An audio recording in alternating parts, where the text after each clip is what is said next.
ternyata mereka hanya mengambil informasi dari masyarakat yang turun, yang saat itu sedang mencari bantuan logistik. Ada 1-2 orang yang turun, itu yang mereka tanya. Nah itu juga yang belum kami ketahui. Belum ada dikasih sampai sekarang. Karena perizinannya itu dari pihak kabupaten, kami kan provinsi. Nah Baik. itulah dipelajari oleh tim ahli bagaimana implementasi antara dokumen AMDAL dan di lapangan. Yang izin AMDAL sekarang kan tentu sudah ada nih, sudah pernah dibaca oleh Dinas Kehutanan. Tidak juga, karena dalam artian gini, ini kan lingkungan hidup. Mungkin dari kabupaten lingkungan hidup itu yang dikaji, itu yang disidang oleh mereka yang menyidangkan. Setiap 6 bulan itu harus ada laporan. Sekarang ada nggak laporan setiap 6 bulan? Apakah menurut Abang setelah nama TPL disebutkan oleh pemerintah, Abang masih meyakini TPL bukan penyebab dari banjir dan longsor? Saya bicara data. Kalau TPL Iya atau tidak? Iya atau tidak? tidak. Sekarang kita bicara. Berani nggak presiden sekarang ini membongkar, menangkapi semua bandit-bandit itu? Ini kan bandit birokrasi semua ini. Semua pakai regulasi, semua pakai aturan. Tapi kan di balik aturan itu ada hal-hal yang terikat dalam bentuk merah, biru, hijau, dan coklat. Jadi kami korban di sana itu yang malamnya itu pas debit air paling tinggi itu kalau nggak salah Kamis di malam Jumat. Itu kalau di tempat kami airnya sudah sampai di atas sejengkal di atas pintu, berarti 2 meter lebih. Dengan kondisi gelap, kami punya ada 12 kakak kurang lebih, ada balita. Kemudian kami dengar juga suara orang minta tolong itu di seputaran Kampung Dalam kami namanya, arah ke Lapas. Lapas kelas 2B Kuala Simpang itu. Jadi memang mengerikan kondisinya waktu itu, dan kami tidak melihat sampan apa itu namanya, perahu karet itu kami nggak ada lihat. Tim SAR itu kami nggak ada lihat. Berhari-hari kami nggak ada lihat sampan itu. Sampai air surut.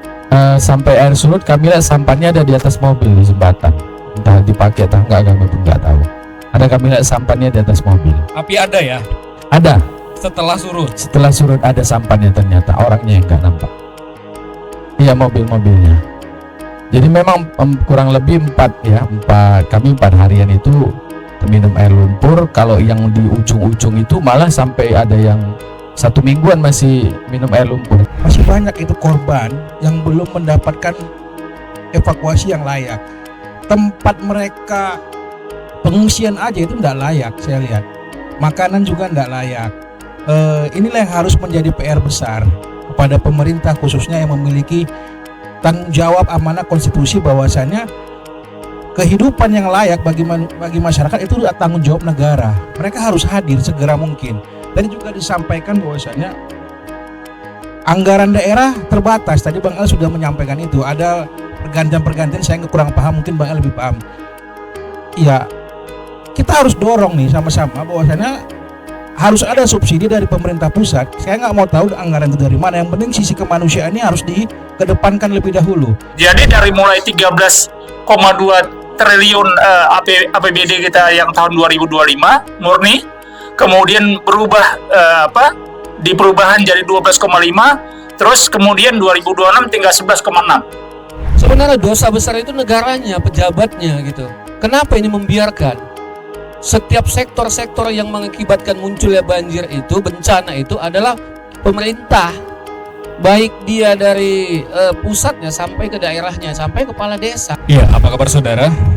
Pertama kali kami mengucapkan turut berduka cita atas musibah yang menimpa saudara-saudara kami di Sumatera Utara, Aceh, dan Sumatera Barat.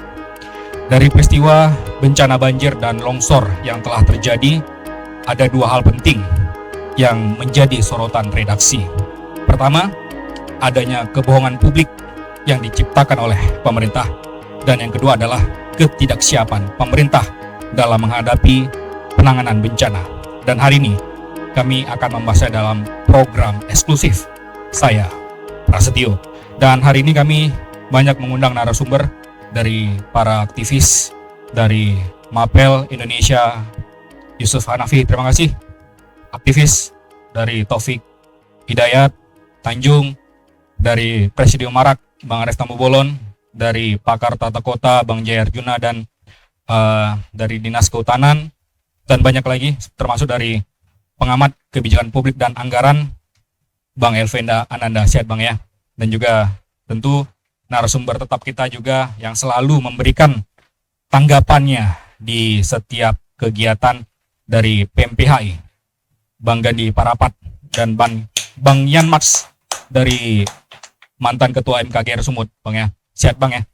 Dan Bang Sinaga juga Bang ya. Jamal Sinaga. Baik, kita akan mengulas di pembukaan ini bagaimana bencana banjir dan longsor yang terjadi di Sumatera Utara khususnya beberapa waktu yang lalu.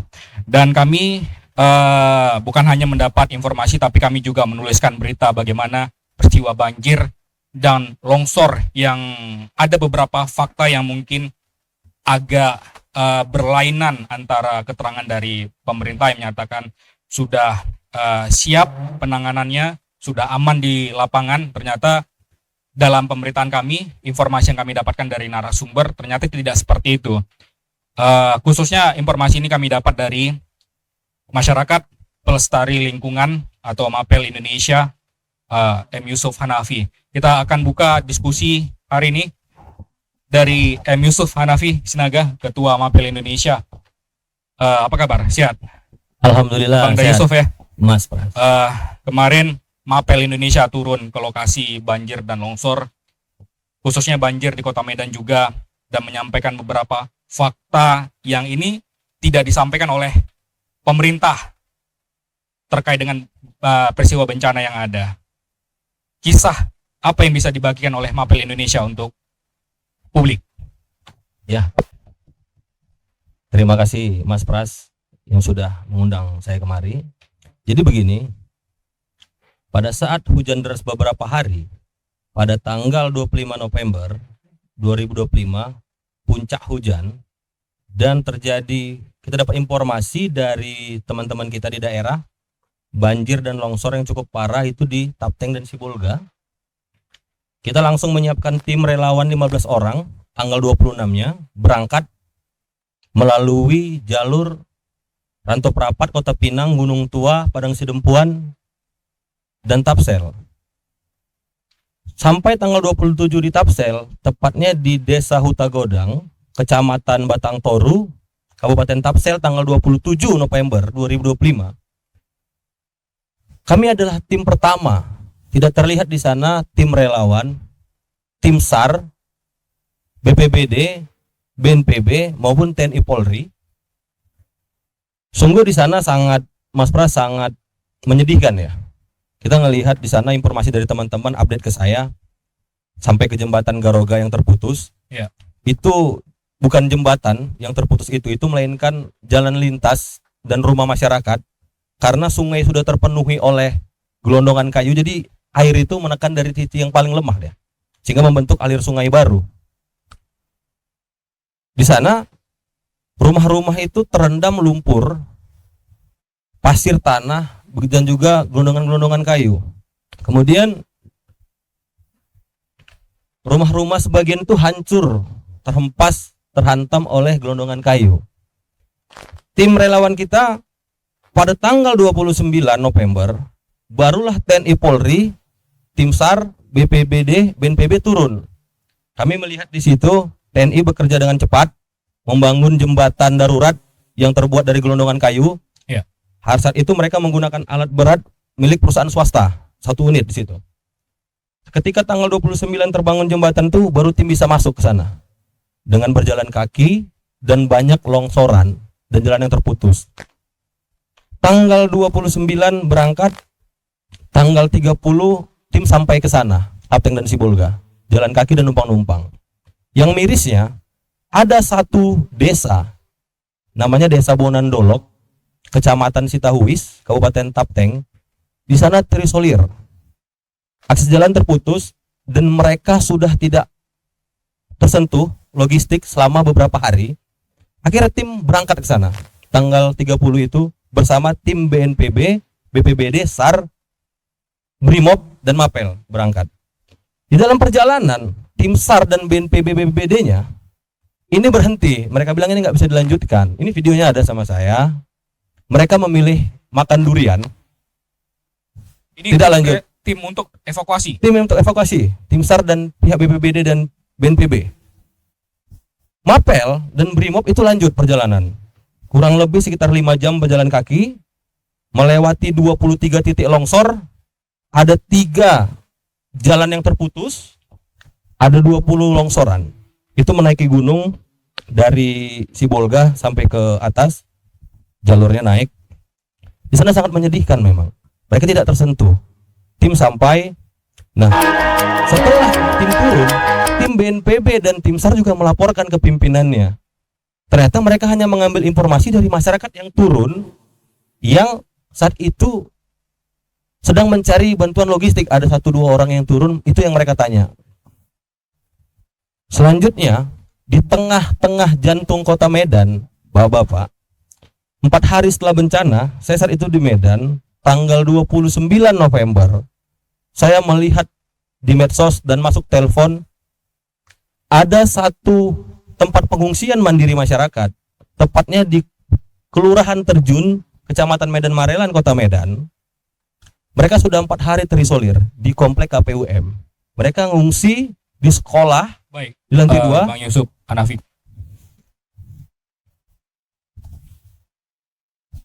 Di Medan itu ya? Itu di Medan. Untuk di Medan, kita stop dulu, kita alihkan dulu. Oke. Terima kasih Bang Yusuf Hanafi. Yang paling terpenting adalah saudara, apa sebenarnya yang menjadi penyebab banjir dan longsor di Sumatera Utara? Itu tadi ada gambaran sangat unik sekali ya yang disampaikan oleh Yusuf Hanafi dari Mapel Indonesia. Tim SAR sendiri saja makan durian ketika mau mengevakuasi, berhenti, tidak jadi evakuasi. Ada banyak pendapat penyebab longsor ini terjadi di Sumatera Utara. Ada terkait dengan kerusakan hutan dan juga ada campur tangan dari masyarakat.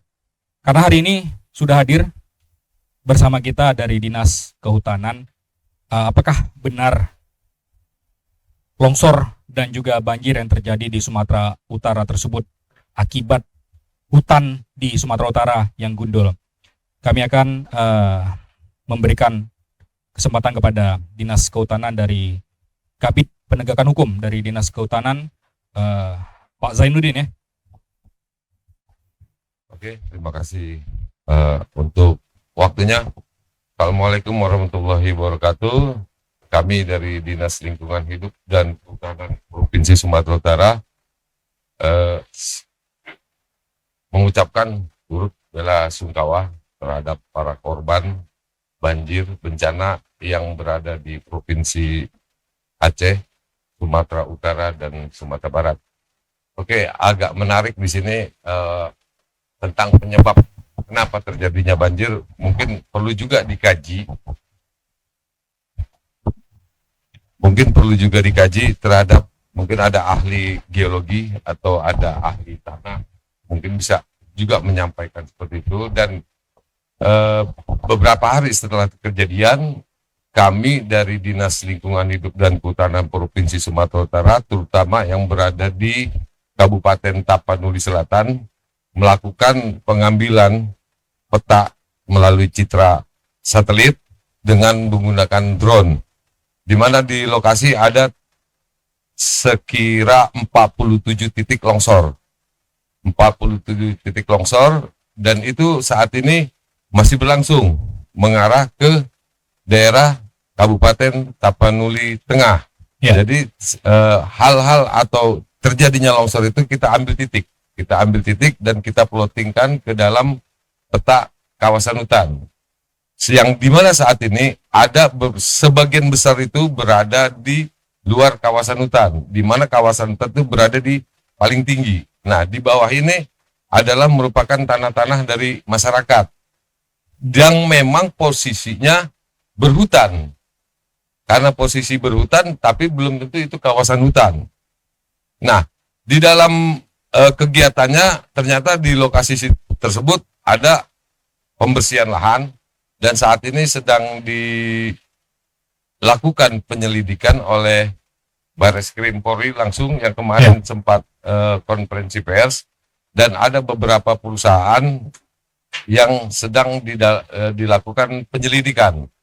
Apakah lokasi tersebut merupakan sumber dari bencana itu pemulanya? Nah, saat ini dari tim Dinas Lingkungan Hidup dan Kehutanan telah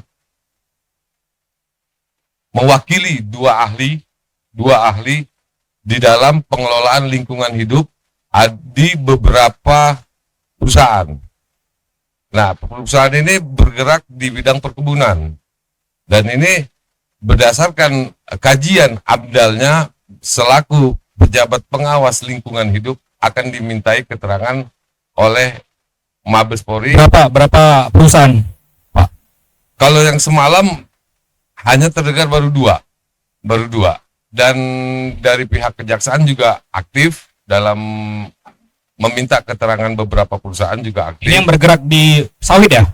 Di sawit, di tambang ada juga, tapi untuk data secara rincinya belum bisa kita bukakan karena kan ini dalam tindakan penyelidikan oleh Mabes Polri. Baik, berarti Pak Zainuddin, longsor yang terjadi diprediksi karena ada campur tangan dari perusahaan ini.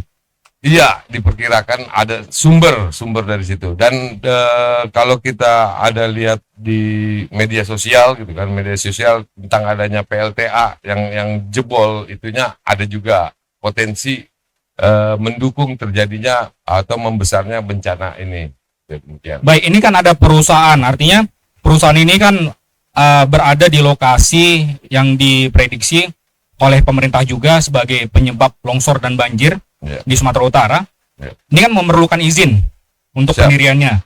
Nah, izin ini dari Sumatera Utara atau dari pusat sebenarnya? Kalau di perkebunan kelapa sawit sepertinya dari daerah sepertinya dari daerah. Kalau terhadap izin usaha pertambangan itu dari kementerian atau pusat, pemerintah pusat. Baik, kalau dari daerah itu izinnya berarti dari dinas lingkungan atau dinas kehutanan? Dinas lingkungan di daerah. Dari daerah, bukan dari Sumatera Utara ya? Bukan dari provinsi, dari kabupaten. Baik, Nah, ketika memberikan izin itu biasa ada pengecekan tidak, Pak Zainuddin? kalau dalam izin usaha itu karena wajib disertai analisis AMDAL. Baik. AMDAL. Nah, itu makanya dari pihak kami menerjunkan dua ahli untuk meneliti analisis AMDAL tersebut di lokasi yang mempunyai potensi terjadinya bencana. Baik, ini kan sudah terjadi bencananya. Analisis ini untuk apa lagi? Nah, dari analisis ini kan dari hasil analisis itu nanti akan dituangkan ke dalam berita acara pemeriksaan oleh Mabes Polri. Disitulah nanti mungkin di dalam penyelidikan itu apakah itu terbukti merupakan mempunyai potensi terjadinya bencana sehingga bisa ditingkatkan ke dalam tahap penyidikan. Baik, maksud kami ketika awal izin ini diberikan kan ada pengujian AMDAL ini, ada pengecekan. Ya. Nah, waktu pengecekan awal ini sudah sesuai tidak? Apakah sudah memenuhi syarat AMDAL-nya? Iya, karena di situ merupakan kewenangan dari pemerintah kabupaten, kita makanya perlu diturunkannya ahli itu. Apakah sesuai AMDAL itu dengan kondisi yang di lapangan? Bukan Pak Zainuddin, maksud kami ketika izin ini diberikan tentu kan ada pengecekan awal ini. Ya. Sebelum dikeluarkannya izin untuk Ya. pendirian perusahaan tersebut. Nah, izin awal ini AMDAL-nya seperti apa? Apakah sudah memenuhi syarat sehingga perusahaan tersebut diberikan izin untuk berusaha, untuk beroperasi? Nah, itu juga yang belum kami ketahui Belum ada dikasih sampai sekarang. karena perizinannya itu dari pihak kabupaten. Kami kan provinsi. Nah, Baik. itulah dipelajari oleh tim ahli bagaimana implementasi antara dokumen AMDAL dan di lapangan. Yang izin AMDAL sekarang kan tentu sudah ada nih. Sudah pernah dibaca oleh Dinas Kehutanan. Tidak juga, karena dalam artian gini, ini kan lingkungan hidup. Mungkin dari Kabupaten Lingkungan Hidup itu yang dikaji, itu yang disidang oleh mereka yang menyidangkan. Kalau kami hanya jatuhnya mungkin atau tembusan atau apa. Baik, terima kasih Pak Zainuddin. Sepertinya agak reward ya, karena kan kalau kita mengetahui saudara, ketika izin ini diberikan awal tentu kajiannya terlebih dahulu. Tidak perlu dikaji lagi ketika sudah ada bencana kan seperti itu. Nah, kita ke pakar tata kota dulu. Dan pemerhati lingkungan juga, Kita Bang cerita- Jaya Arjuna ya. cerita tata kota atau cerita AMDAL itu lebih menarik. AMDAL itu jadi ini kita cerita AMDAL itu menarik Ya. AMDAL itu menarik. Nanti tata kota mungkin Medan beda lagi, tapi AMDAL saya perlu nyampaikan ini. Kebetulan saya peserta kursus AMDAL yang pertama di Sumatera Utara. Di atas saya ada 3 orang, Pak Dartius, Ibu Menauli, sama Bu Samsinar, sama Pak Jazanul. Itu yang di atas saya, habis itu baru saya. Nah, 87 saya udah khusus penyusun. Nah, permasalahan AMDAL kita ini kebanyakan orang-orang yang duduk di AMDAL itu nggak tahu. Bagi saya AMDAL itu sampai dokumen selesai siap. Tapi setiap 6 bulan itu harus ada laporan. Sekarang ada nggak laporan setiap 6 bulan? Laporan sekitar. Baik, Bang Jaya Arjuna, Dinas Kehutanan tadi menyampaikan bahwasannya ada pengujian AMDAL sebelum diberikan izin. Diuji sebelum keluar izin, diuji AMDALnya. Ya. Disusun AMDAL, diuji, datang semua orang, rapat semua, datang ke lapangan, pokoknya banyak lah duit habis. Nah, permasalahannya setelah dokumen itu selesai, untuk apa dokumen itu? Nah, dibaca nggak dokumen itu? Kebanyakan nanti dokumennya mana? Di kantor pusat. Kantor perkebunannya di daerah, ditanya mana dokumen AMDAL di kantor pusat. Itu nggak benar. Setiap dokumen harus ada di tempat, terutama RKL dan RPL, dan setiap 6 bulan harus ada laporan. Kalau nggak ada laporan, AMDAL-nya nggak ada. Itu permasalahan kita. Di banyak tempat sekarang, coba cek perusahaan-perusahaan yang tentang kayu ini. Ada nggak punya laporan? Tambang lagi Bang ya? Semua. Tambangnya, perkebunannya. Kalau nggak ada, berarti penipuan dan itu pidana. Itu yang kita kejar. Cara saya demikian dulu. Nanti ke Baik. Medan, nanti kita mau. Baik, terima kasih Bang Jaya Arjuna. Kita kembali lagi ke Bang Zainuddin. Masalah izin, Bang. Ada izin AMDAL disampaikan oleh pakar tata kota tadi. Sebenarnya setiap 6 bulan ini harus ada laporan. Nah, ini kan Abang sampaikan juga tadi, rekomendasi atau izin ini kan dikeluarkan oleh kabupaten kota. Nah, sebenarnya posisi Dinas Kehutanan dan Lingkungan Hidup di Sumatera Utara apakah hanya sebagai penonton, tidak membaca ulang rekomendasi yang diterbitkan oleh kabupaten kota, atau seperti apa dalam melihat AMDAL ini? Oke, baik. Kita mengacu ke pasal 493 PP 22 tahun 2021. Di pasal tersebut intinya siapa yang menerbitkan izin, maka dia yang melakukan pembinaan, maka dia yang melakukan pengawasan, dan maka dia yang melakukan evaluasi. Nah, di mana letak provinsi? Provinsi terhadap kewenangan provinsi.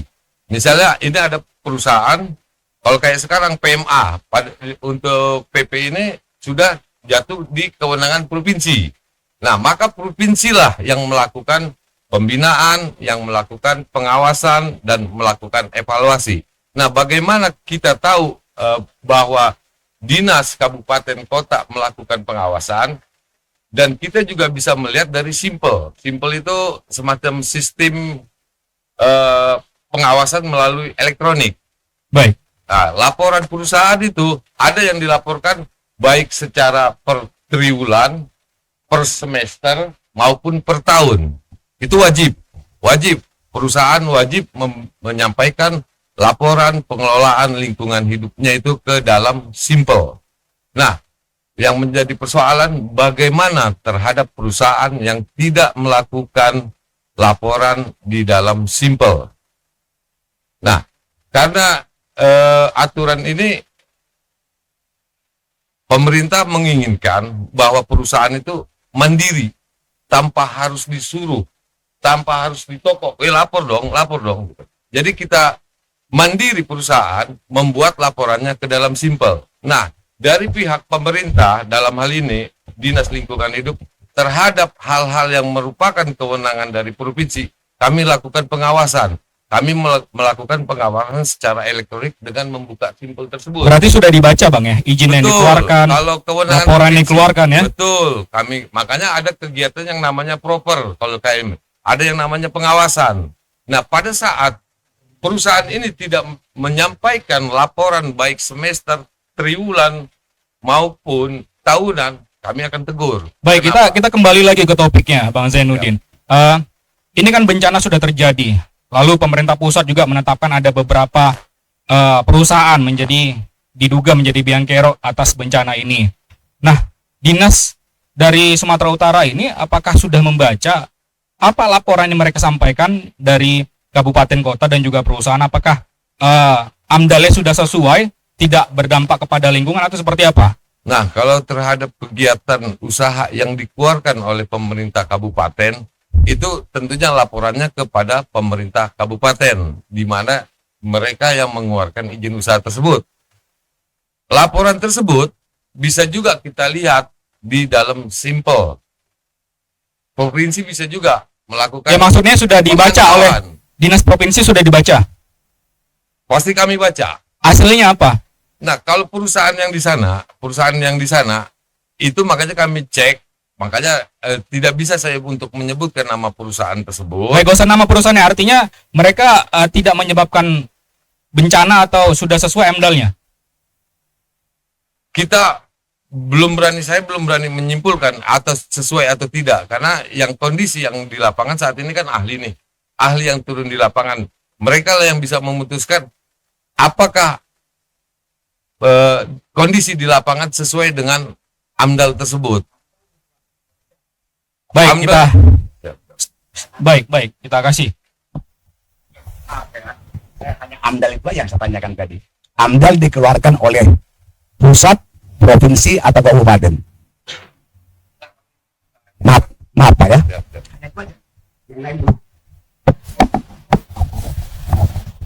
AMDAL itu kan diinikan oleh perusahaan tersebut, Pak. Perusahaan tersebut, dan itu disetujui oleh tim namanya tim AMDAL biasanya. Iya. Finalisasi oleh pemerintah, Pak. Tidak, kalau di daerah tetap di daerah, Pak. Yang tim kabupaten, kalau di provinsi tetap oleh tim provinsi, kalau pusat oleh tim pusat, Pak. Siap, izin, Pak. Oke. Baik, berarti belum ada jawaban ini dari dinas kehutanan dan lingkungan Provinsi Sumatera Utara. Silakan, Bang Yusuf Anafi. Jadi yang kami ketahui tentang laporan semester, setiap perusahaan itu wajib dia memberikan laporan kepada Dinas Lingkungan Hidup Kabupaten Kota, Provinsi, bahkan sampai ke pusat. Nah, sekarang yang perlu kita ketahui, semua di sini harus bertanggung jawab. Pengawasan juga jangan lempar bola dong ke kabupaten. Oh, kita provinsi itu hak kabupaten. Dikeluarkannya izin AMDAL itu, izin lingkungan itu oleh dinas terkait, baik dari pemerintah kabupaten kota, provinsi atau pusat, itu tergantung jenis usahanya. Meskipun hari ini salah satu perusahaan izinnya dikeluarkan oleh Dinas Lingkungan Hidup Kabupaten Kota, tentu pihak Dinas Lingkungan Hidup dan Kehutanan Provinsi Sumatera Utara itu menerima laporan juga tembusan aktivitas selama 1 semester. Artinya apa? Artinya perlu pengawasan bersama. Kita kembali lihat ya, Mas Pras ya dan Bapak sekalian. Kalau kita lihat peta izin dan peta bencana, air bah itu datangnya bukan dari langit, tapi dari yang mengeluarkan izin-izin tadi. Perlu dipahami sekali lagi, air bah itu tidak datang dari langit. Dia keluar dari kantor-kantor yang mengeluarkan izin-izin aktivitas perusahaan tersebut. Kalau kita lihat sekarang ini, siklon cuaca ekstrim ini bukan hanya terjadi di Indonesia ya, Sumatera, tapi Filipina, Thailand, Myanmar, ini Malaysia juga. Tapi di sana tidak ada kayu dan tidak ada tanah batu. Hari ini yang hadir di Sumatera Utara, Sumbar, dan Aceh, banjirnya itu bersama material lumpur dan gelondongan kayu. Makanya perlu dipahami sekali lagi, kalau kita lihat peta izin dan peta bencana, air bah itu datang bukan dari langit, tapi dari kantor-kantor yang mengeluarkan izin. Kita lelah mengevakuasi warga-warga terus. Kita nggak bisa nih mengevakuasi warga-warga selalu ya. Yang perlu dievakuasi adalah sistem yang selama ini tidak berpihak kepada rakyat, yang selalu merusak lingkungan. Ini yang perlu kita evakuasi karena ini yang menyebabkan bencana terus terjadi. Nah, sekarang kita tanya, apa sih peran dari Dinas Kehutanan dalam mengawasi AMDAL dan mengawasi perusahaan-perusahaan ini? Apakah Dinas Kehutanan dan Lingkungan Hidup Provinsi Sumatera Utara perannya hari ini menonton, mengawasi, atau bagaimana? Kalau bilangnya hari ini izin di pusat, izin di provinsi, izin di kabupaten, mana izin perusahaan yang di atas itu yang dikeluarkan oleh Provinsi Sumatera Utara? Kalau tadi banjir yang turun hanya air, cuaca ekstrim, air yang melimpah, ya oke. Hari ini mereka hadir air tadi bersama material tanah, bersama kayu. Nah, ini yang jadi persoalan hari ini. Kalau bilangnya kayu tua, agak sulit juga kita memahaminya. Mas Pras, Baik. saya kembalikan ke Mas Pras. Terima kasih. Baik, terima kasih Pak Yusuf Hanafi. Kemarin juga ada komentar dari mantan karyawan Indorayon ya di Aktual Online, menyoroti polemik yang terjadi yang mendesak pemerintah untuk menutup TPL yang dulu namanya Indorayon. Nah, sekarang pemerintah pusat juga sudah menyebutkan salah satu perusahaan yang disegel juga adalah TPL. Kita akan ke Bang Jamal Sinaga. Kemarin Bang sudah kita bincangkan di Aktual Online di program eksklusif. Sekarang sudah tersebut juga nama TPL oleh pemerintah pusat sebagai salah satu perusahaan yang disegel. Tanggapan Abang seperti apa? Baik, pertama tadi kan topik yang mau kita bahas sesuai dengan arahan Bapak tadi itu kan masalah kerusakan hutan yang menimbulkan banjir di kawasan Kabupaten Tapanuli Selatan sama Tengah. Baik. Kita nggak bicara dulu Sumatera Barat sama Aceh. Ini fokus kita Sumatera Utara dulu yang bisa kita langsung pahami melalui komunikasi dengan rekan-rekan di sana. Pertama, Bapak, apa yang saya pahami dan apa yang saya cek di lapangan melalui orang-orang kita, jujur saja pemerintah kepada rakyat. Tadi di awal dibuka oleh beliau ada kebohongan publik. Enggak 100% benar ada kebohongan publik, tapi enggak 100% benar pemerintah. Dari sejak awal, bangsa ini dipimpin oleh kebohongan-kebohongan. Saya mantan ketua partai politik juga di Sumatera Utara, PPRN, sekjen saya di Sumatera Indonesia, ketua PIDA Sumatera Utara. Bapak, terlepas dari itu, ada pengrusakan hutan. Ini dulu, ada pengrusakan hutan. Sampai sekarang belum diakui oleh pemerintah pusat. Belum. Kita tahu banyak itu. Gelondongan kayu aja yang masuk itu ke sungai. Kayu apa itu? Kayu keras itu, Pak. 100 tahun. Kalau hari ini tidak dimitigasi hutan itu oleh kehutanan, Pak, anak-anak kita kembali akan terbenam lagi ke depan. Ini suara rakyat, Bapak, untuk kita bersama, bukan emosional. Bukan. Tapi pemerintah pusat, jangan lagi gaya orde baru. Banyak kebohongan. Ini turun. Saya nggak menuduh. Nggak semua loh, Pak. Tapi kalau kita lihat ini gelombang longsor banjir ini, bukan 3 hari, Pak. Ini sudah terjadi, Pak, puluhan tahun sebelumnya. Saya harus kuat bicara di sini biar didengar oleh Pak Prabowo. Saya rakyat biasa. Saya tahu. Baik. Pak, sabar.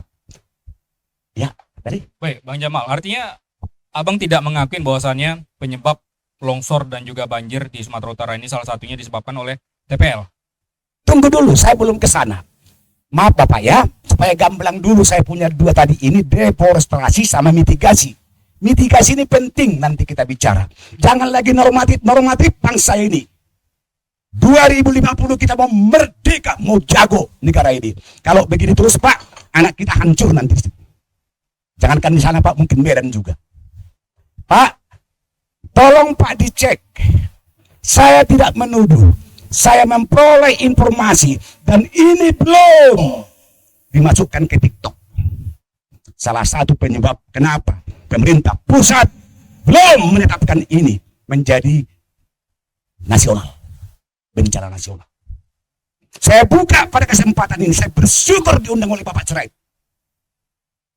Pertama, ratusan Pak izin dikeluarkan Menteri Kehutanan sebelumnya. Bukan Menteri Kehutanan baru 1 tahun dilantik. Siapa? Tunjuk saja Zulkifli Hasan. Cek saja, berani enggak? Marah Pak, banyak mati masyarakat Pak. Saudara saya juga ada mati di Sibolga Pak. Makanya begini saya Pak. Hilang 1, mati 1. Ratusan Pak. Itu diberi izin baik awalnya tujuannya untuk meningkatkan ekonomi rakyat, yang diberi izin hutan tanaman rakyat. Betul nggak Bapak tahu itu? Hutan tanaman masyarakat, HTM. Ratusan, jangan dikatakan Juli, Menteri, hanya 8. Tutup you punya bohong-bohong itu. Sebelum kau kiamat dari bangsa ini. Saya politisi juga. Ada yang maks di sini. Ya, Pak, ternyata niatan baik itu mudah saja diteken oleh menteri tanpa diberikan ke rakyat. Rakyat tidak diberi panggung, tidak diberi akses memperoleh dana. Dari mana dananya Pak? Rakyat miskin semua itu. Miliar Pak. Bukan ribu, puluh ribu, juta, 2 juta, 3 juta. Akhirnya cukong-cukong, illegal logging, merayu mereka di daerah. Saya ini enggak membaca, tapi saya tahu itu terjadi. Nanti kita lihat masalah tambang. Ini sekarang masalah HTR. Di Kalimantan juga ada. Sebentar lagi Kalimantan akan ribut. Saya punya partner juga. Bukan Bapak loh Bapak. Kita ini kan diskusi. Baik, Ya, dipersingkat, yang Bang Jamal, dipersingkat lagi Bang. Saya lanjut. Oke. Rakyat tidak memiliki dana. Padahal mereka mau buka itu untuk tanaman sawit. Goblok enggak pemerintah. Menteri Kehutanan. Goblok. Pak, bisa enggak menahan banjir sawit? Pak Prabowo bilang, maaf Bapak. Pak Prabowo bilang, oh, ya, tapi enggak seefektif hutan alam. Akarnya itu pendek kok. Kalau kayu yang ditebang ini Pak, kayu keras itu 100 tahun itu. Saya nggak pilih mana-mana dulu, faktanya kita lihat. Itu bukan tanaman untuk pal, rusak mesin itu. Ya, tunggu dulu, saya akan jawab nanti ke sana. Pak, kronologis ini kita buka karena ini sampai sekarang belum terbuka. Yang lain yang kita ngomongin ini sudah terbuka di TikTok kok. Hal baru, new case.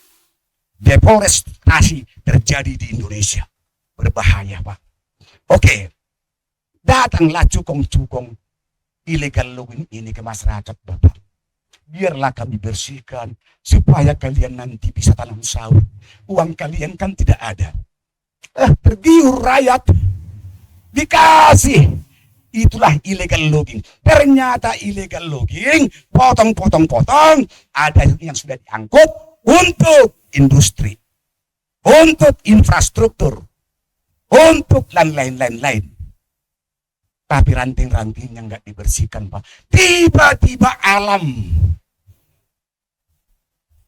hujan tinggi, dia punya apa itu istilahnya Pak? hujan. Tinggi. Yang untuk menahan tanah supaya jangan longsor, sementara geologi, grafis daripada daerah itu adalah pebukitan. Turunlah, tidak ada lagi pohon, Pak. Baik, Yang Bang Jamal, menahan. kami batasi Bang ya, karena waktu tidak cukup juga. Yang jadi pertanyaan kami tadi, satu, apakah menurut Abang setelah nama TPL disebutkan oleh pemerintah, Abang masih meyakini TPL bukan penyebab dari banjir dan longsor? Saya bicara data. Kalau TPL Iya atau tidak? Iya atau tidak? tidak, Baik. tidak, buktinya, tanya buktinya dong, Pak. Baik, nanti saya tanyakan lagi. Baik, artinya tidak, masih bertahan ya. Baik. Kita ke Presidium Marak. Mimbar Rakyat Sumatera Utara Arif Tambu Bolon. Bang Arif, tadi sudah disampaikan oleh Dinas Kehutanan dan Lingkungan Hidup. Ada AMDAL ketika sebelum izin operasi diberikan. Tapi setelah AMDAL ini ada, mereka juga kita tanya tidak mengetahui seperti apa AMDAL-nya, dan sampai sekarang tidak berani menyatakan apakah AMDAL yang awalnya disampaikan itu sudah memenuhi syarat. Nah, Bang Arif sebagai Presidium Marak, seperti apa menanggapinya? Baik, terima kasih Mas Pas yang the best. Izin Bang Jainuddin, bekawan di nomor handphone tapi nggak pernah jumpa, baru ini jumpanya. Saya Arif Tambu Bolon. Kalau saya menangkap dari situasi ini, tadi pembicara mengenai AMDAL, itu kan berkaitan dengan administrasi dan berkas-berkas. AMDAL ini ada prosesnya, ada pintu-pintu yang harus ditutupi.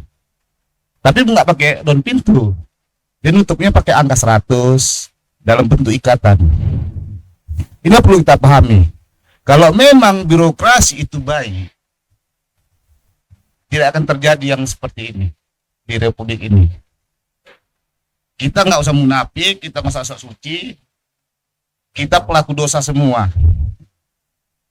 Biar Tuhan yang menilai kita. Kita boleh jujur. Saya katakan ini korupsi alam yang terjadi saat ini. Dan ini momen tertinggi perjalanan Indonesia dari masa Orde Baru dan pasca reformasi. Ini saya katakan ini korupsi alam. Di situ ada mafia kayu, di situ ada mafia tambang yang dibungkus dengan regulasi aturan-aturan pemerintah yang bisa dikondisikan. Berarti Abang menuduh Dinas Kehutanan? Saya belum menyebut dinas kehutanan. Ada pemerintah di situ. Pemerintah siapa yang jelas, Bang Arif? Biar tidak salah tafsir. Kalau kita jelaskan, yang bertanggung jawab itu ya presiden saat ini untuk menyelesaikan. Tapi ada oknum-oknum di pemerintahan dari tingkat pusat, kementerian sampai tingkat kabupaten kota yang harus bertanggung jawab. Sekarang kita bicara, berani nggak presiden sekarang ini membongkar, menangkap semua bandit-bandit itu? Ini kan bandit birokrasi semua ini. Semua pakai regulasi, semua pakai aturan. Tapi kan di balik aturan itu ada hal-hal yang terikat dalam bentuk merah, biru, hijau, dan coklat. Dari tingkat eselon 4 fungsional pasti dapat. Uang survei aja ke lapangan ada kok. Modusnya apa? Uang operasional. Minyak. Itu nggak sah. Kita bicara jujur aja lah. Maka saya tantang presiden kita ini. Dia kan imbas dari pimpinan-pimpinan yang lalu. Apa yang kita lagi apa? Bagaimana kita bicarakan penyelesaian ini untuk masyarakat yang menjadi korban, bagaimana mengatasi perusahaan-perusahaan ini supaya ditertibkan. Walhi mengatakan 7, kementerian mengatakan 12, kepolisian mengatakan 8. Mana yang benar? Saya nggak mau sebut nama perusahaan-perusahaannya. Gitu loh. Maka kita sepakat untuk kawan-kawan yang di sini juga, bagaimana kita membicarakan ini biar ini sampai ke pemerintahan pusat, penyelesaiannya ini lebih objektif, lebih terukur, dan bisa memberikan pencerahan kepada masyarakat. Baik. Ya, dari sisi kemanusiaannya harus kita bicarakan. Dari sisi hukumnya harus kita bicarakan. Sampaikan, jangan kita bicaranya itu panas sekali gitu loh. membela pihak-pihak. Mana yang salah tangkap? Mana masyarakat yang saat ini perlu bantu? Dan nggak perlu kali kita harus disorot-sorot kali membantu orang gitu. Ya. Baik, terima kasih Bang Arief Tambubolon. Entar Mas Rio, intinya saya minta kita semua mendorong Presiden Prabowo ini jangan omon-omon gitu loh. Terlalu banyak rupiah Indonesia ini hilang dari alam Sumatera Utara ini. Kita nggak bicara alam wilayah timur. Alam wilayah barat ini banyak kali rupiah yang hilang dari sini. Dan Prabowo baru satu periode, dia harus bertanggung jawab secara jabatan. Buka ini semua. 10 tahun terakhir, walaupun 20 tahun terakhir. Makanya waktu saya baca narasumber Bang MSK sensor, ini dia barang tuh. Rupanya dia nggak datang. Terima kasih. Baik, terima kasih Bang Arief Tambubolon. Sabar. Bang Yusuf Hanafi. Baik, nanti kita teruskan. Tapi yang menarik lagi, tadi sudah terungkap beberapa kebohongan ya, yang seperti yang kita buka, yang dibuka oleh narasumber sendiri. Ternyata juga ada yang menarik dari pernyataan yang disampaikan oleh analis Fitra dalam konferensi pers kemarin hari Kamis sore ya Bang El ya. Ada sekitar 720 miliar dana bantuan belanja tidak terduga atau BTT hilang dari APBD murni 2025. Tapi sebelum kita masuk ke Bang El, kita ke aktivis M. Taufik Hidayat Tanjung. Seperti apa Bang Taufik? Tadi sudah ada berbagai narasumber yang menyampaikan pendapatnya. Abang melihat yang mana yang benar dan harus dipercaya oleh publik? Baik, terima kasih. Assalamualaikum warahmatullahi wabarakatuh. Cukup menarik dari senior ada Bang J. Arjuna kan. Fenomena bencana hari ini ya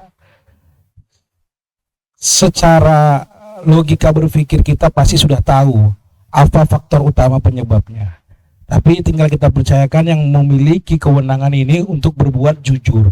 Kalau tadi kata Bang Pras, siapa yang hari ini kita bisa percaya? Secara konteks pemerintahan ya memang kita harus tetap memiliki kepercayaan kepada pemerintah. Karena beliaulah yang memiliki kewenangan dan amanah dari undang-undang untuk segera menyelesaikan permasalahan-permasalahan yang ada hari ini.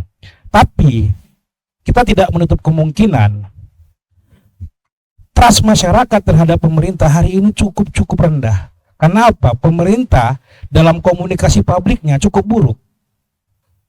Kita nggak usah lah jauh-jauh siapa penyebabnya, tidak. Dalam rangka penanganan korban bencana saja, komunikasi publik pemerintah ini banyak sekali yang blunder. Ada yang bilang kemarin barusan salah satu menteri berbicara bahwasanya kita sudah aktif listrik 100%, dibantah lagi sendiri. Ada menteri lainnya bahwasanya masyarakat yang hari ini bekerja membantu rakyatnya harus izin. Ada lagi salah satu anggota DPR yang mengatakan bahwasanya masyarakat membantu itu jangan terlalu sombong. Yang harus mereka pahami adalah masyarakat membantu masyarakat itu bukan kewajiban, tapi adalah rasa empati. Tetapi ketika negara harus hadir melindungi masyarakat, itu kewajiban. Kita lanjut. Tadi sudah ada pendapat dari aktivis M. Taufik Tanjung. Nanti kita sambung lagi. Siap, Bang M. Taufik ya. Kita ke Bang El dulu. Tadi sudah kita beri ruang Bang El. Kemarin dalam konferensi persnya sekitar 720 miliar Bang ya. Selisih hilang dari APBD 2025. Iya. Gimana ceritanya Abang menghitungnya? Ada 720 ini hilang, Bang El. Tapi sebelum kita itu kita bisa masuk ini ya dulu. Tadi kan persoalan banjir ya. Jadi bencana. Nah, kita mau lihat dulu politik anggarannya apa. Impropsu sebenarnya seperti apa. Nah, jadi kalau bicara fiskal, sebenarnya APBN kita lagi tertekan. Pertama, kabinet gemuk. Itu menambah beban APBN. Kemudian program-program termasuk MBG itu juga membuat beban fiskal semakin berat. Nah, sehingga kebijakan pemerintah pusat itu memangkas dana transfer hampir 30%. Provinsi itu 1 triliun berkurangnya. Oh, cukup banyak, Pak ya? Oh, banyak. Jadi dari mulai 13,2 triliun APBD kita yang tahun 2025 murni, kemudian berubah di perubahan jadi 12,5, terus kemudian 2026 tinggal 11,6. Nah, bayangan, jadi turun. Sementara beban belanja semakin meningkat. Itu satu hal. Nah, kemudian sebenarnya seperti apa keberpihakan pemerintah provinsi terhadap soal lingkungan hidup? Nah, jadi di dalam APBD itu ada namanya belanja fungsi. Ada 9 fungsi belanja. Ada pelayanan umum, ketertiban, ekonomi, lingkungan hidup, perumahan, fasilitas umum, kesehatan, pariwisata, pendidikan, dan perlindungan sosial.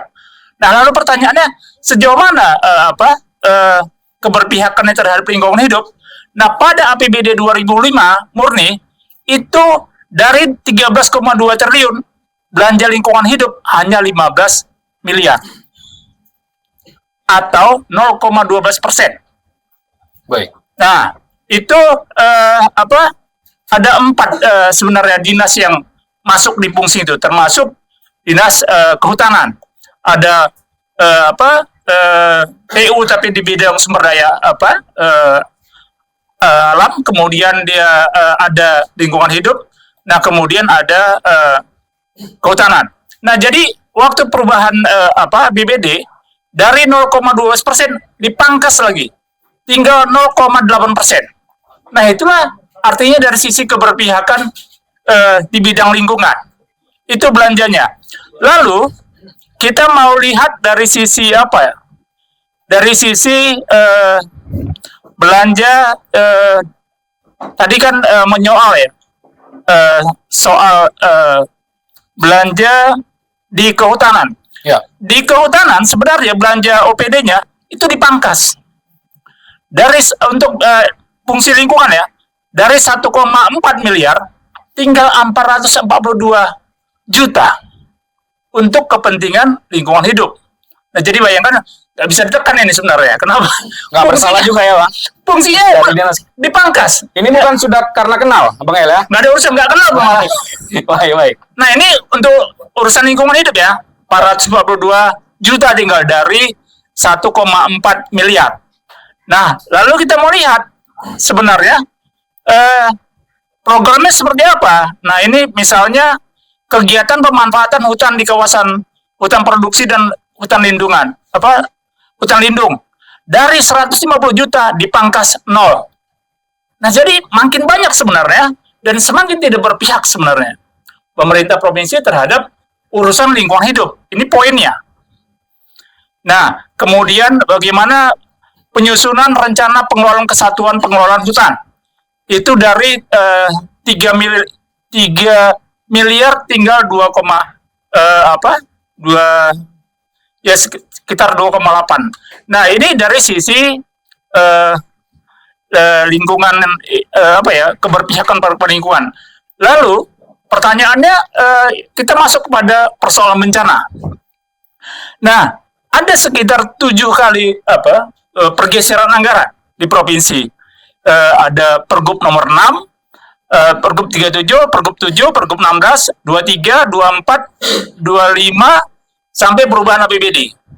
Nah, sebelum Gubernurnya Bobi Nasution itu ada Fatoni. PJ, Bang. Nah, PJ. Nah, waktu PJ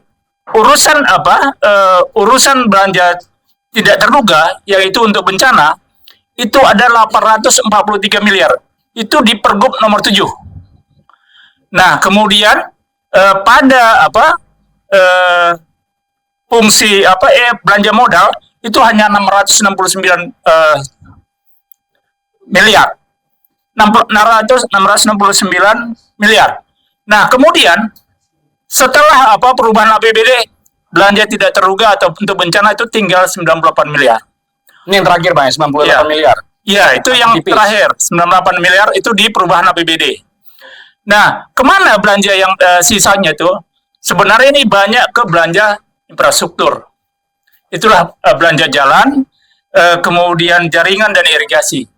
Termasuk kasus di Sipiangot. Itu salah satu mata anggarannya. Nah, jadi kalau kita mau melihat bagaimana disusunnya anggaran ini, kita akan melihat tidak ada respon pemerintah provinsi terhadap belanja tidak terduga ini. Bahkan pernyataan terakhir yang membantah pernyataan saya itu katanya digunakan untuk membayar honor atlet PON. Nah, bayangkan fungsi bencana dipakai untuk membayar honor atlet PON salah satunya. Padahal itu secara fungsi tidak ada hubungannya. Belanja atlet sama belanja tidak terduga. Kenapa? Karena belanja atlet itu yang namanya honor sudah bisa diprediksi. Kalau pos belanja tidak terduga tidak bisa diprediksi. Namanya bencana. Itu tidak.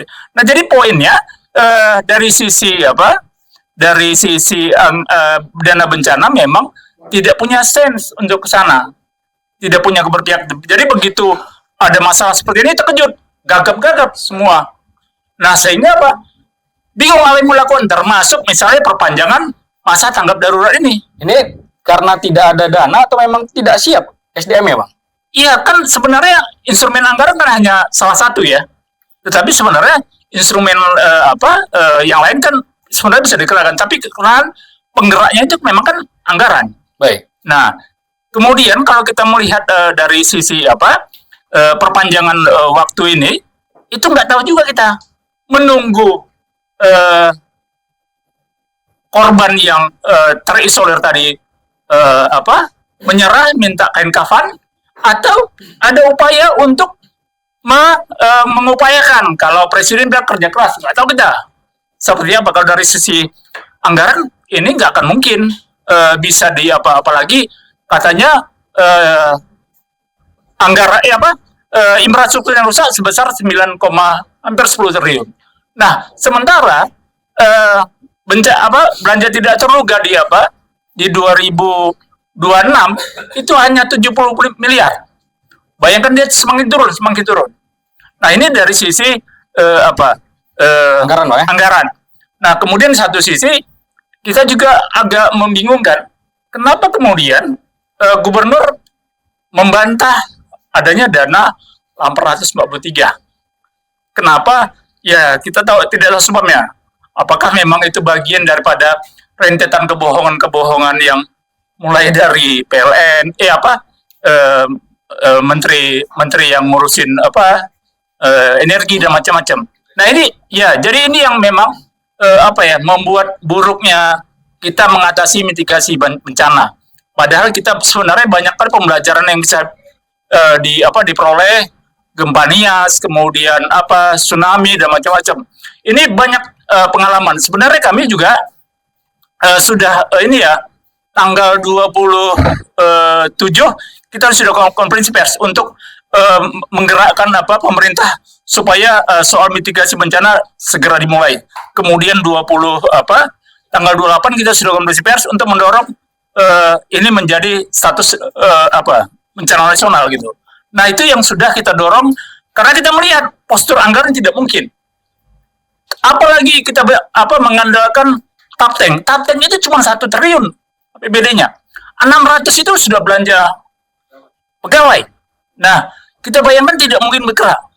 Taput juga begitu. Jadi dari sisi fiskal itu tidak bisa. Sama dengan Aceh yang menyerah gitu, sudah pasti. Artinya tidak kemampuan. 720 miliar ini kalau dikatakan hilang atau dipakai harusnya ada jejak, Bang, ya? Kalau kita lihat menelusurinya sebenarnya sudah kelihatan. Itu untuk proyek-proyek jalan tadi, infrastruktur. Berarti ke dinas PUPR. Iya, sebagian besar karena kan kelihatannya datanya begitu. Nah, termasuklah kita mau faktanya dalam persidangan itu terungkap. Termasuk misalnya praktek korupsi pada pemberian izin tambang itu sudah terungkap dari Kirun. Itu sudah terungkap. Nah, jadi memang problemnya cukup berat. Dari mulai praktek keuangan sampai praktek korupsi ada di dalamnya, dalam pemberian izin tambang. Pikir itu yang bisa disampaikan. Baik, terima kasih, Bang El. Sudah hidup lampu ya, tim ya? Sudah bisa dipakai mic-nya. Baik, tadi kita berbicara di Sumatera Utara, kita akan beralih ini khususnya ke Medan ya, karena kita tinggal di kota Medan. Beberapa hal unik terjadi di sini. Mulai dari tingkah wali kotanya, lalu kegeraman masyarakat karena para korban ini menanti evakuasi dan bantuan tidak kunjung juga didapatkan. Bahkan ada yang kelaparan selama beberapa hari. Namun sebelum kita membahas Medan, ada beberapa narasumber juga belum kita tanya-tanyai. Kita akan ke korban banjir dan tanah longsor yang hari ini hadir, langsung menjadi korban dari Aceh Tamiang, Bang ya? Aceh Tamiang. Kamera boleh ke korban. Kita memang agak bergeser ke Aceh Tamiang. Nama Bang, siapa Bang? Ajilingga. Ajilingga.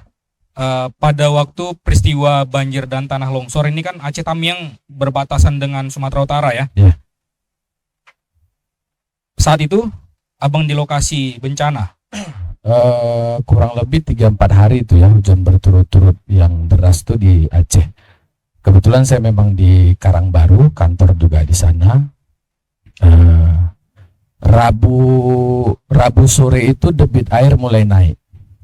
Kalau untuk longsor, titik lokasinya nggak terlalu banyak, tapi akibat longsor itu ada korban, termasuk istri dari prajurit Kodim di sana. Jadi ada longsor di wilayah Kodim Aceh Tamiang itu, kemudian ada daerah hulu juga, tapi titik longsornya nggak banyak. Kalau untuk banjir memang kami tidak menyangka debit airnya bisa setinggi itu. Perkiraan kami ini 3 kali lipat dari banjir bandang 2006. Ya. Ya, karena kalau lihat itu di video itu ngeri itu kan, di TikTok itu aslinya lebih ngeri. Bukan seperti yang disampaikan oleh Kepala BNPB BNPB ya? itu kebanyakan makan Indomie mungkin dia ya. Bukan hanya dari medsos yang mencekam ya? Jadi aslinya lebih mencekam sebenarnya Bang. Dengan kondisi Rabu sore itu debit air mulai naik, kami posisinya di Karangbaru. Kantor saya itu nggak jauh dari kantor bupati, nggak jauh dari jembatan tempat pengungsian sekarang. Yang 2 itu. Di Rabu sekitar jam 3 malam Kamis itu air naik sekitar per jamnya itu sekitar kalau nggak salah per 30 cm. Naik per jam.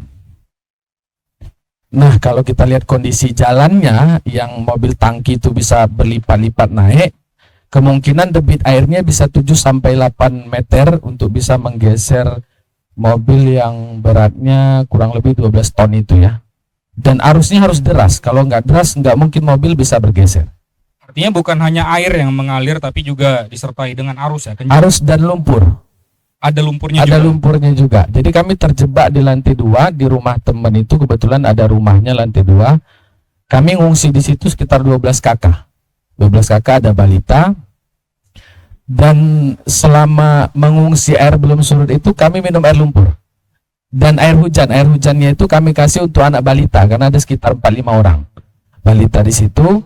Yang bersih itu kan air hujan karena hujannya terus turun terus. Iya. Nggak berhenti sampai di hari Sabtu atau Minggu kalau nggak salah, kan meledaknya Kamis itu banjir. Dan orang tidak mengetahui Tamiang itu separah itu karena waktu informasi banjir di Langsa akses sudah terputus, internet, lampu, listrik. Jadi orang tidak menyangka yang paling rusak itu Aceh Tamiang ternyata karena memang akses sudah terputus waktu itu. Tidak tahu orang kalau Aceh Tamiang itu paling besar daya rusak banjirnya. Sampai minum air banjir dan juga air hujan, artinya bantuan ketika bencana terjadi tidak sampai ke warga. Sebenarnya kita ini geram sebenarnya lihat pemerintah ini. Jadi kami korban di sana itu yang malamnya itu pas debit air paling tinggi itu kalau nggak salah Kamis di malam Jumat. Itu kalau di tempat kami airnya sudah sampai di atas sejengkal di atas pintu, berarti 2 meter lebih. Dengan kondisi gelap, kami punya ada 12 kakak kurang lebih, ada balita. Kemudian kami dengar juga suara orang minta tolong itu di seputaran Kampung Dalam kami namanya, arah ke Lapas. Lapas kelas 2B Kuala Simpang itu. Jadi memang mengerikan kondisinya waktu itu dan kami tidak melihat sampan apa itu namanya perahu karet itu kami nggak ada lihat, tim SAR itu kami nggak ada lihat, berhari-hari kami nggak ada lihat sampan itu Sampai air surut?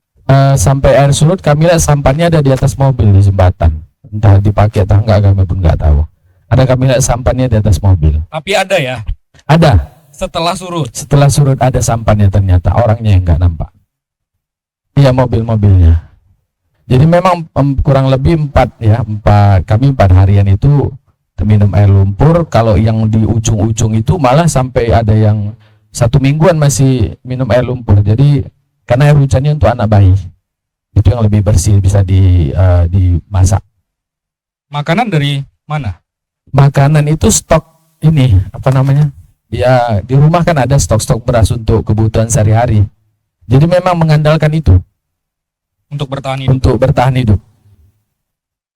Jadi memang sampai airnya surut total, tinggal lumpur, kami baru tahu bupatinya ada nampak, mau salam-salam, nggak tahu kita atas siapa yang mau disalaminya. Selama banjir itu dia nggak kelihatan, tim SAR juga nggak kelihatan, dan bantuan sampai hari ini belum terdistribusikan secara maksimal. Yang di ujung-ujung, karena di Tamyang itu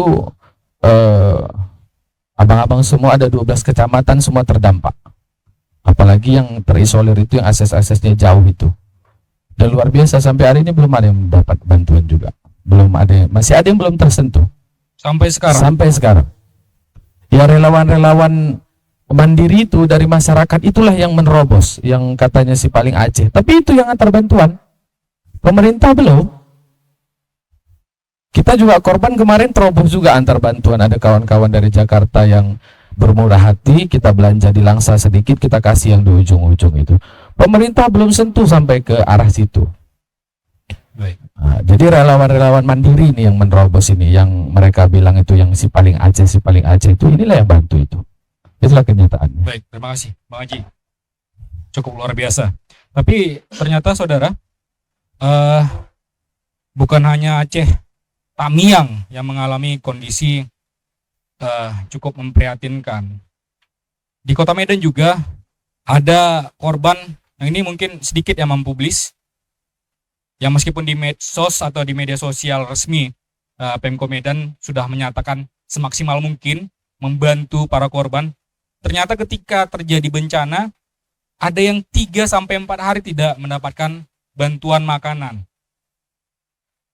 Benar Bang Yusuf Benar Mas Pras.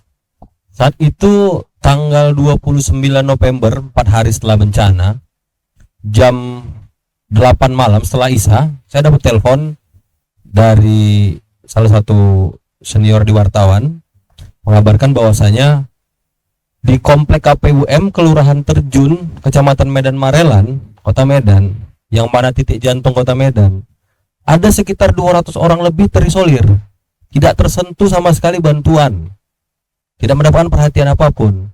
Mereka di situ, saya datang ke situ, mereka semua berada di lantai 2 sekolah. Baik, ini harus diluruskan dulu Bang Yusuf. Terisolir ini maksudnya apa? Mereka nggak bisa keluar. Tidak bisa keluar, tapi relawan ataupun pemerintah harusnya bisa menerobos itu ya? Bisa. Seperti yang dilakukan oleh Saya bisa. kawan-kawan Mapel ya? Ya, bisa. Justru kita bingung, kemana nih pihak-pihak yang bertanggung jawab? Kita punya tim SAR, kita punya tim BPBD, kita punya tim BNPB, tapi kelihatan di lapangan mereka kewalahan. Kami menilai ada permasalahan dalam pola perekrutan tim SAR maupun tim BNPB atau BPBD. Karena hari ini hampir semua titik dan masyarakat kecewa dan mengeluh tuh 4 hari. Kemana pihak-pihak yang bertanggung jawab? Kemana Riko Waas, Wali Kota Medan? Kemana Bobi Nasution, Gubernur Sumatera Utara? Jangan semua menyalahkan Pak Prabowo. Ini kan juga salah dari tim BNPB. Dia mencari informasi seperti di Tapteng. Masyarakat yang turun nyari bantuan, dia tanya, ada berapa korban jiwa, bagaimana kondisi. Ini disampaikan ke pimpinan, pimpinan sampaikan ke presiden. Nah makanya, untung ya Mas Pras dan Bapak-bapak, kami terjun ke Tapsel, ke Tapteng. Pak Menhan, Pak Sapri itu terjun ke Aceh, Bu Titi dan Mas Didit menyampaikan informasi kami yang sebenarnya ke Pak Presiden. Sehingga malam itu juga Setelah kami mengeluarkan postingan dengan hashtag 08 harus tahu, besoknya Presiden turun. Tanggal 9, kami turun ke Aceh Tamiang, kami sampaikan laporan informasi terkait Aceh Tamiang. Hari ini Prabowo turun, dan setengah 5 ini Pak Prabowo balik nginap di Jaya Marriott. Nah, seharusnya tim SAR, BPBD, BNPB ini harus menyampaikan informasi yang benar-benar agar kebijakan dan langkah yang dilakukan itu efektif, menyentuh titik-titik yang membutuhkan. Kita miris, banyak masyarakat yang terisolir. Jangan kita nggak usah jauh ke Aceh, ke Tapteng, Tapsel, Kota Medan, kelurahan Terjun, komplek KPUM ada 200 orang, mereka sudah 4 hari tidak makan. Tapi nampak perahu karet juga tidak? Tidak ada. Tak mau mereka sampai ke sana. Tidak ada. Mereka tak bisa keluar. Mereka tak berani keluar karena air tinggi. Baik. Itu aja, Mas Pras. Baik, terima kasih Bang Yusuf. Saudara, sebenarnya kita sudah mengundang Wali Kota Medan, Riko Waas. Namun nampaknya Riko Waas kalau dipuji-puji akan datang ke dialog. Tapi kalau mau dikritik, karena kita sudah sudah memberitahu dialog kita akan membahas tentang penanganan banjir. Sampai detik ini Riko Waas tidak kunjung hadir di dialog kita. Dan kita juga sudah mengundang Kepala Badan BPBD Kota Medan. Sampai sekarang juga beliau tidak nampak. Karena kalau datang saat ini, Kepala BPBD harus menerangkan berapa peralatan yang mereka miliki dan pada saat bencana terjadi, kemana digunakan. Dan seperti apa petugas-petugas dari BPBD dikerahkan pada saat bencana. Sampai sekarang belum terjawab, hanya para relawan yang sampai saat ini nampak membantu warga. Dan yang uniknya lagi di Kota Medan dan juga di Deli Serdang ketika bencana terjadi. Ini sebelum bencana, pemerintah pusat pernah membangun triliunan rupiah untuk bendungan Losimeme di Kabupaten Deli Serdang Biru-Biru. Yang katanya bisa mengurangi 40% persoalan banjir di Kota Medan dan juga Deli Serdang. Nah, beberapa waktu lalu ketika banjir terjadi, bukannya malah kurang 40%, tapi menambah 40% jumlah banjir. Benar ya Bang Jaya Arjuna ya? Terima kasih banyak. Saya sendiri bingung sekarang. Kita punya wali kota nggak nih? Kabarnya sudah 9 bulan, Riko masih bersemedi. Dan menyatakan belum tahu apa yang bisa diperbuat. Tapi sudah rapat Bang Jaya Arjuna. Rapat apa? Rapat apa sekarang dilakukan? Riko Waas nggak punya anak buah. Cek kualitas anak buahnya ada nggak yang dekat sama dia? Kalau ada yang dekat sama dia, dia bisa delegasikan. Sekarang apa yang didelegasikannya? Nggak ada kan? Apa kebijakan Riko Waas yang bisa mengatasi banjir? Wah, banyak kali permasalahan Kota Medan. Banjir aja dia nggak tahu, nggak mampu. Banjir itu hanya sederhana, paling sederhana sekali. Tapi ditokohi bisa. Kita akan bangun retention pond, Yusu, hasilnya apa? Yang di Maryland, hasilnya apa? Ya, yang apa namanya, Losimeme, hasilnya apa? Apa kata Riko Waas? Kita sudah membangun ini. Saya bilang, Riko itu usernya dari pembangunan di Medan ini. Kenapa dia nggak punya keberanian, nggak punya kewenangan? Jadi kalau saya pikir lebih bagus Riko berhenti dengan DPR. Nggak ada kerja mereka dua-dua, nggak ada DPR, nggak ada kerja, Riko nggak ada kerja. Kita jadi apa? Bisa diterjun 400 orang ya, yang apa kan? 200 orang. Itu kan sederhana untuk pergi ke sana. Tapi kalau untuk jalan-jalan mereka punya sewa ada 7 ada tampan kan? Jalan ke Sungai Deli. Nggak ada gunanya itu. Bobby juga pernah lakukan, Raya Edi Ramayadi lakukan. Jadi saya pikir udahlah, mereka berhenti, biar kita bentuk aja. Kita aja masyarakat ini membentuk, mengatasi banjir, pasti bisa. Saya tawarkan 350 miliar 2 tahun. Bobby nggak mau, dia mau 6 triliun. Riko nggak mau, dia nggak tahu apa mesti perbuatnya. Jadi kita kapan seperti ini? Saya tunjukkan semua alatnya, ini dia. Alat paling mahal 14 miliar. Ditambah dengan 10 miliar 6 biji. Yang lainnya mudah. Mereka nggak mau 6 triliun. Kenapa? 6 triliun korupsinya bisa banyak. Kalau 350 miliar, dari mana korupsinya? Mari diskusikan. Saya siap, ini dokumennya. Ini alatnya, belinya di sini. Harganya sekian. Di mana-mana tempat kita pakai ini. Nggak mau. Sampai sekarang Riko masih bunuh. Belum ada kan keputusannya kan? Ya. 9 bulan udah. Kalau bentar lagi melahirkan ini. Cuma mau melahirkan ya bisa terendam banjir kan. Nah, banjir yang ada sekarang, kejadian, ini nggak ada hubungannya dengan Medan. Nggak ada hubungannya dengan Medan. Banjir di Prapat, itu orang Batak aja yang salah itu. Udah ada pepatah Batak. Kalau keruh air di hilir, lihat ke hulu. Kan ada pepatah Batak itu. Ada tremor 62 kali atau berapa di Prapat. Terjadi bencana tanah longsor. Ada nggak tindakan orang Batak? Makanya kadang-kadang saya bertanya, selama ini kemana klien? Kenapa sekarang mau ribut? Kenapa nggak dari dulu ribut? Cek, kita dengan Walhi sudah banyak cerita soal Batang Toru. Cek aja, ada di media semua. Sekarang baru ribut. Kenapa waktu itu kami nggak ada satupun yang bantu? Itu yang meninggal di Semanggulampi. Jelas, kalau rusak di hilir, tengok ke hulu. Apa yang kejadian di hulu? Ada yang ngecek nggak? Ada yang menuntut pengadilan nggak? Nggak juga. Kita ini cuma manusia ribut-ribut gini aja nih. Habisnya pulang kita ada lupa itu. Ya. Coba. Gempa tremor di Prapat itu berbahaya. Ada nggak yang pernah tahu itu? Januari kalau nggak salah saya. Tremor itu artinya gunung masih aktif. Kalau terjadi hujan di atas, goyang di bawah, gempa. Dan akibatnya banjir bandang. 2 kali kejadian. Batu besar di Semanggulampi. Nggak ada yang berkaitkan dengan pidana. Padahal itu pidana TPL.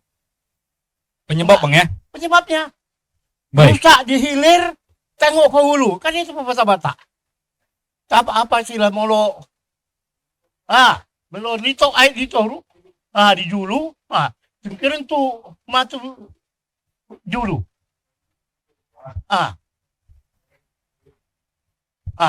Saya kena nggak orang Batak jadi nggak hafal. Tapi tolong dihafal dan itu diterapkanlah. Kasihan. Jadi kalau yang saya lihat sawit menguntungkan? Enggak. Daerah yang paling banyak sawit adalah di Labuan Batu. Kemiskinan tinggi di Labuan Batu. Pendapatan APBD rendah di Labuan Batu. Itu artinya sawit tidak ada untungnya bagi masyarakat. Inalum, ribut sekarang soal korupsi. Ada masyarakat yang peduli enggak? Barang itu berbahaya sekali, cyanida itu. 8.700 ton cyanida per tahun, sekarang nggak ada jejaknya. Silakan cek. Kemana perginya? Nggak ada yang mau peduli. Kalau ada pematian, baru ribut kita di koran, begini-begini, ya kan? Ya. Tapi hasilnya nggak ada.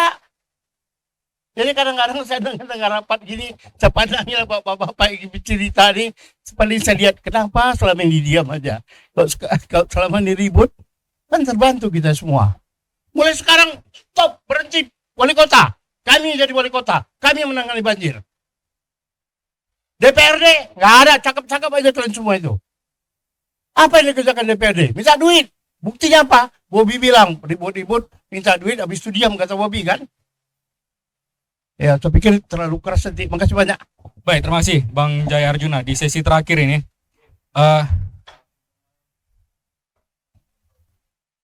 Jadi kemarin itu saya dapat informasi juga dari beberapa tempat teman-teman lah, supaya ini pun sampai juga mana tahu kawan-kawan kita punya jaringan ke polisi. Pasca banjir ini terlalu banyak maling berkeliaran. Tolong sampaikan juga, tolong mereka kerja, awasi lingkungan, kasihan kita masyarakat. Banyak kali kawanan maling berkeliaran, di mana korban banjir lagi menghadapi sulit, barang hilang. ini yang lupa.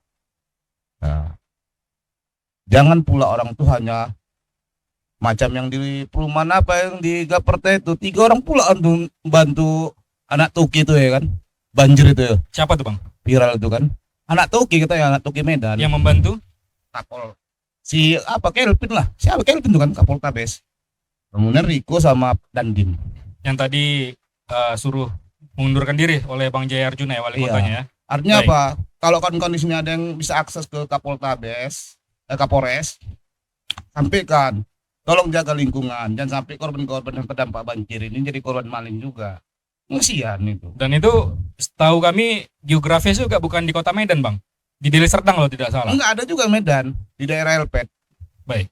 Karena itu kawasan rumah mertua saya dan tinggi air itu 2 meter loh. Saya sempat marah itu sama sekda sama kepala BPP di Medan. Masa nggak ada jawaban dalam tindakan orang tuh. Orang udah menggap-menggap. Rumah mertua saya. Gitu loh. Artinya orang tuh ngerti lah situasi itu.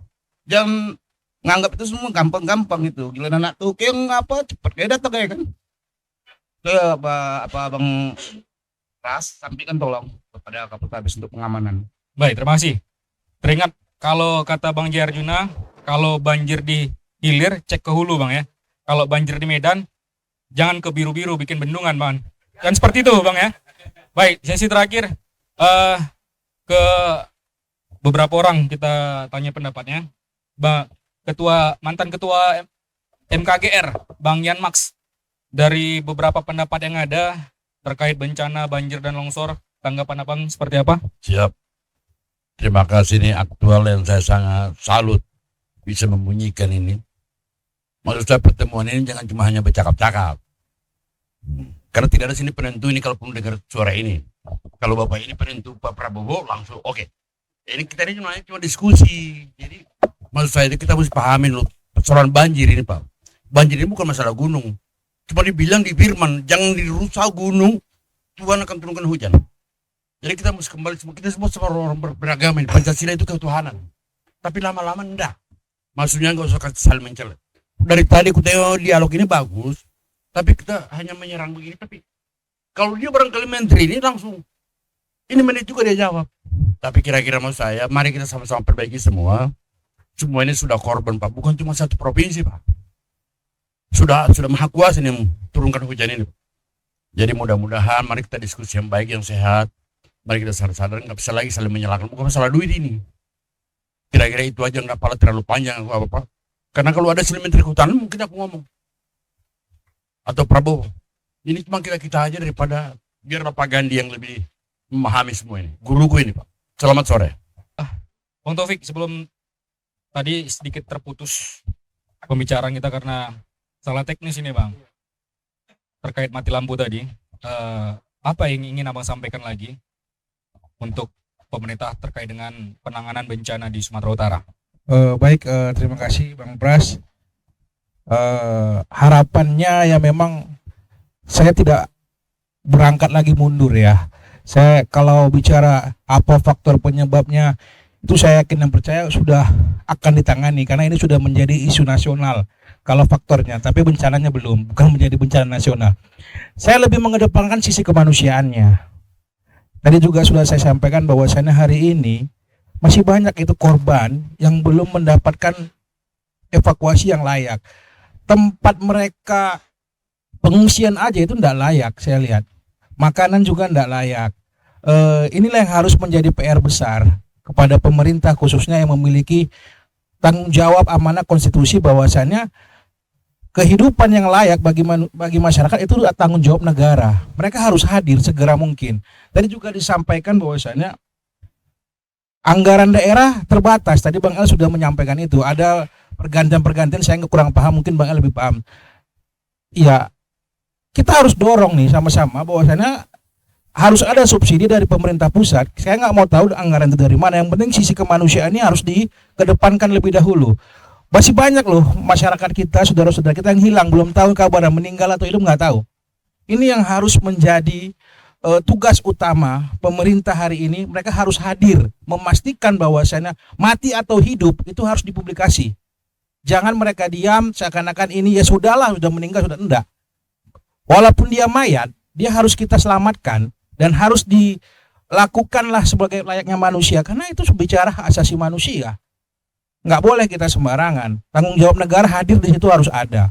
Yang kedua, sedikit saya menyinggung Bang, bahwasanya hari ini juga ada mengkampanyekan bahwasanya penambangan hutan itu terkait dengan bisnis, bicara perekonomian. Ingat, ada beban hak asasi manusia yang ditanggung-jawabi oleh negara. Walaupun ada konsep bisnis nggak sembarangan menebang. Ada saran, ada tanggung jawab pemerintah di situ. Salah satu tadi sudah disampaikan dari abang-abang dari kehutanan, ada sisi pengawasan. Pengawasannya mana? Izin diberikan tapi tidak ada pengawasan. Disitulah negara bisa diduga sebagai melakukan pelanggaran HAM karena abai terhadap kewajibannya Bang. Itu karena pemenuhan hak asasi manusia itu bukan ada di sama kita, bukan ada di enggak. Kewajibannya ada di negara. Jadi negara nggak boleh buang badan bahwasanya bukan di kami, bukan. Pemerintah itu negara. Bukan pemerintah kabupaten, bukan pemerintah pusat, bukan pemerintah provinsi, tidak. Saya mengucapnya negara. Negara itu adalah keseluruhan satu, tidak bisa dipisahkan. Itu Bang, mungkin itu, terima kasih. Baik, ke aktivis 98, Bang Aceh Lubis. Singkat Bang. Terima kasih. Terima kasih Bang Pras waktunya. Sedikit menyampaikan aja. Mungkin dari awal tadi saya sedikit menyimak bahwa akibat banjir ini dampak-dampaknya itu banyak. Tanah longsor, gelondongan-gelondongan kayu, berhanyutan. Tapi dari tadi saya menyimak semua menyalahkan pengusaha. Itu dia. Nah, antara pengusaha dan penguasa ini itu tidak akan jauh beda, hanya sehelai benang. Nah, pengusaha ini juga dia tidak akan disumpah untuk menjadi pengusaha. Tapi penguasa ini dia menyandang sumpah. Jadi kalau bagi saya pribadi, tanpa ada kepentingan yang lain dan bukan membela pengusaha, tapi kalau menurut saya stop dulu kita menyalahi pengusaha. Pengusaha juga ada kontribusinya kok untuk masyarakat. Gitu. Nah, yang mau kita kaji ini penguasanya gitu. Nah, ketepatan hadir di samping kita ada dari kasih penindakan. Sebenarnya mapping kasih penindakan ini untuk memberi laporan bahwa di sini ada pidananya sudah sejauh mana? Itu yang paling penting. Gitu dia. Nah, kenapa itu bisa terjadi banjir itu? Rumah air itu kan di bukit, di akar-akar kayu. Itu rumah air gitu. Kalau rumahnya ini diganggu, ya air itu mau kemana, berpegang lagi gitu. Ya sudah wajar.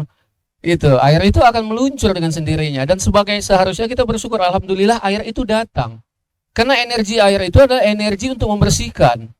Nah, di saat itulah penguasa tidak memahami gitu. Dengan hadirnya hari ini Barreskrim melihat itu, yang bertanggung jawab itu sebenarnya yang mereka. Cuman input data itu kalau dari kabupaten kota ya kasih penindakan. Sekarang strategi apa yang sudah dibuat dari kasih penindakan kita yang hadir di sini untuk mensuplai data kepada pemerintah agar ini dijadikan tindak pidana, supaya juga masyarakat lain juga bisa melakukan action, menggugat pemerintah. Nah, dari awal semua menyalahkan pengusaha, seolah-olah memang pengusaha inilah pendosa besar akibat banjir. Sebenarnya dosa besar itu negaranya, pejabatnya gitu. Kenapa ini membiarkan? Setiap sektor-sektor yang mengakibatkan munculnya banjir itu, bencana itu adalah pemerintah. Baik dia dari pusatnya sampai ke daerahnya, sampai kepala desa. Kan semua tertib itu terlihat. Gitu dia. Jadi bukan saya membela pengusaha. Artinya coba kita bergeser sedikit relevan gitu. Gitu. Anak ini salah, bukan anaknya salah, bukan teknik mengajarinya salah. Salah proses menyampaikan, orang tuanya memberi didikan. Nah, hari ini pemerintah itu seperti itu. Melakukan pembiaran gitu. Yang perlu sama-sama kita garis bawahi, hari ini pengusaha dan pengusaha itu hanya beda sehelai benang. Pengusaha tanpa penguasa juga tidak akan bisa berjalan. Ya. Dan penguasa juga tanpa pengusaha tidak akan bisa melakukan pembangunan. Cukup itu aja. Terima kasih. Terima kasih, Bang Aceh Lubis. Cukup ya, saudara, di siaran kita hari ini, dan kami di penghujung ini mengucapkan apresiasi besar kepada pemerintah Provinsi Sumatera Utara yang berani menghadirkan utusannya, meskipun tadi ada perdebatan karena ketidak transparanan informasi dan data yang disampaikan oleh Dinas Kehutanan dan Lingkungan Hidup. Namun kami redaksi bisa menilai karena itu juga yang hadir hari ini adalah Kabid dari Penindakan Hukum, bukan Kepala Dinas. Namun begitupun mereka cukup berani untuk menghadapi karena dari beberapa narasumber yang kami undang seperti Gajah Tisu, Harli Sregar, Kepala BPBD Sumut, Kepala BPBD Medan tidak hadir. Wali Kota Medan juga kami undang, tidak menyahuti seperti janjinya ketika kampanye akan mudah berkomunikasi, tapi sampai sekarang juga tidak dapat dihubungi. Di WA juga tidak merespon. Cocok tadi seperti yang disampaikan Bang Arjuna, Bang ya. Mudah-mudahan doa dari Bang Arjuna bisa terkabul ya. Karena sudah 9 bulan tidak ada aksi disampaikan oleh Bang Jaya Arjuna. Demikian tadi saudara dialog kita akhiri. Kami hanya menyajikan informasi dan data ke publik, masyarakat yang menilai. Saya Prasetyo untuk program eksklusif. Sampai jumpa.